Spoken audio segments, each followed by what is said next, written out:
Welcome to my YouTube channel safety tips. आज की इस वीडियो में हम डिस्कस करेंगे H2S यानी कि हाइड्रोजन सल्फाइड। तो हम देखेंगे H2S की properties, exposure limits of H2S, gas detection system कि कौन कौन से गैस डिटेक्शन सिस्टम यूज़ किए जाते हैं H2S को डिटेक्ट करने के लिए। फिर हम H2S जोन क्लासिफिकेशन देखेंगे, कॉन्सेंट्रेशन के हिसाब से H2S को कितने जोन में क्लासीफाई किया गया है। फिर हम प्रिकॉशंस देखेंगे कि अगर आप H2S प्रोन एरिया में काम करने जा रहे हैं तो आपको कौन कौन से प्रिकॉशंस चाहिए। फिर हम एमरजेंसी प्रोसीजर देखेंगे, in case of emergency if there is any H2S leak तो आपने क्या करना है।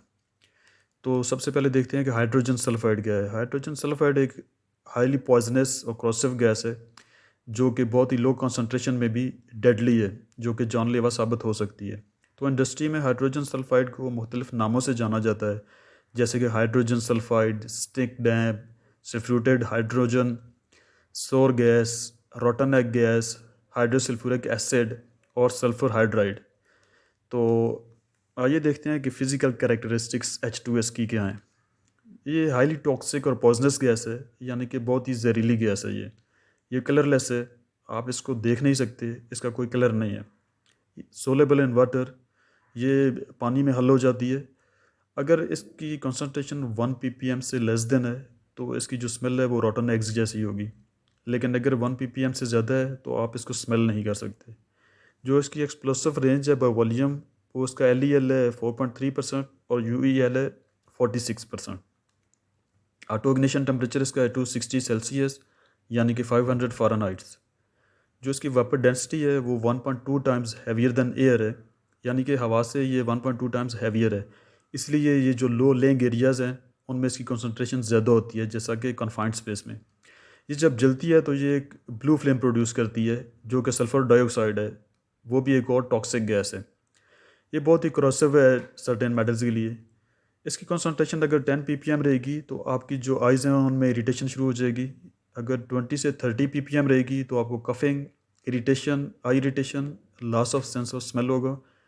अगर 50 ppm है तो उसके जो इफ़ेक्ट्स हैं वो आपकी पल्स और रेस्पिरेटरी ट्रैक्ट के ऊपर होगा। अगर इसकी कंसंट्रेशन 100 ppm है तो ये इमीडिएटली डेंजरस है टू लाइफ एंड हेल्थ। तो आइए देखते हैं कि कौन कौन से H2S gas detection system use किए जाते हैं H2S को डिटेक्ट करने के लिए। तो सबसे पहले fixed plant gas monitor use किए जाते हैं जो कि प्लांट की चारों तरफ फिक्स होते हैं।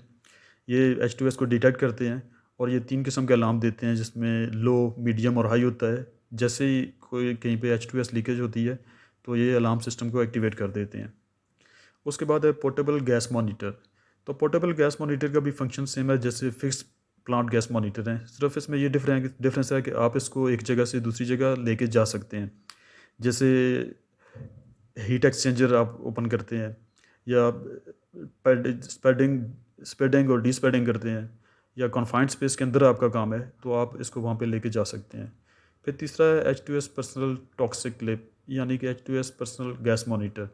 तो अगर आप किसी भी प्लांट के अंदर जाते हैं जहाँ पे H2S मौजूद है तो वहाँ पे आपके लिए बहुत ज़रूरी है कि आपके पास पर्सनल H2S मॉनिटर होना चाहिए।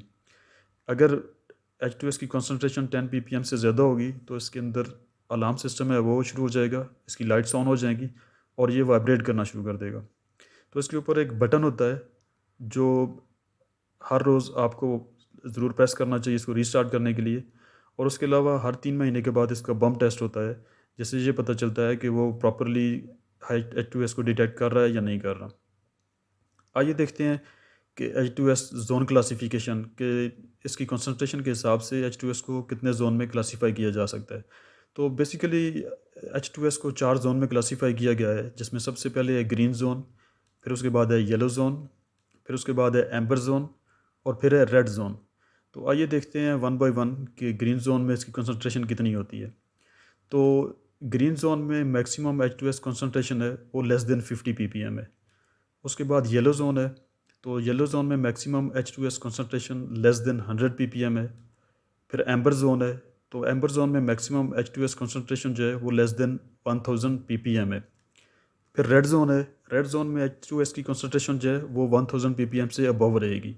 तो जो रेड जोन है वो यूजुअली बैरिकेड होता है इसका फुल लेंथ से और वहाँ पे साइनेज पोस्ट होते हैं।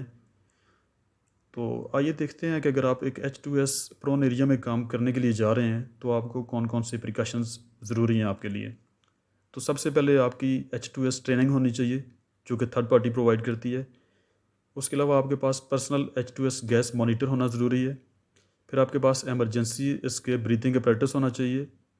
विंड सॉक होनी चाहिए जिससे आपको विंड डायरेक्शन का पता चलेगा। H2S अलार्म होना चाहिए। एमरजेंसी इसके रूट्स होने चाहिए वहाँ पे। एमरजेंसी एवैक्यूएशन प्लान होना चाहिए और एमरजेंसी स्टैंड बाय व्हीकल होनी चाहिए। ये एडनॉक की रिक्वायरमेंट है कि अगर आप एक H2S प्रोन एरिया में काम करते हैं तो वहाँ पे एक व्हीकल स्टैंड बाय रहेगी जो इन केस ऑफ एमरजेंसी आपको वहाँ से एवैक्यूएट करवाएगी।